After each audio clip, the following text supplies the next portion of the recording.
স্বাগত তোমাদের সবাইকে আমার এই ছোট্ট কুকিং ব্লগে। দেখো আজকে 24 তারিখ সোমবার কি কি মেনু দুপুরের।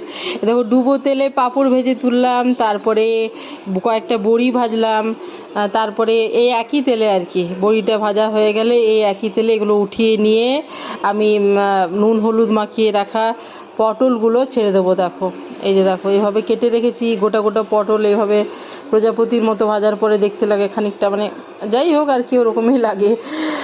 তো ওই পটল ভাজা করলাম দেখো, তারপরে পটল ভাজাগুলো উঠিয়ে নিয়ে ওই তেলের মধ্যেই দিলাম আলু আর কুঁদরি। পরে আমি কুঁদরি ভাজা আলু ভাজা আলাদা করে নিয়েছি, আর লাস্টে ওই তেলটার মধ্যে শাক দিয়ে ভাজলাম, তাহলে তেলটা শেষ হয়ে গেল কড়াইয়ের তেলটা।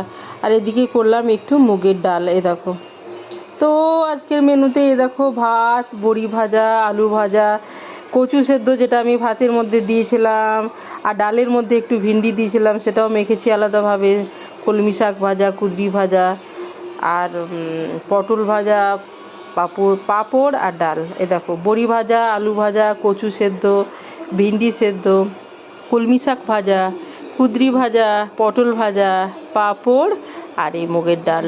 এটাই হচ্ছে 24 তারিখ সোমবার দুপুরে লাঞ্চ মেনু। তো এইরকম একটা ছোট্ট কুকিং ব্লগ তোমাদের সাথে আমি শেয়ার করলাম লাঞ্চ প্রিপারেশনের ওপর, শুধুমাত্র লাঞ্চ প্রিপারেশনের ওপর আজকের একদম তাজা খবর।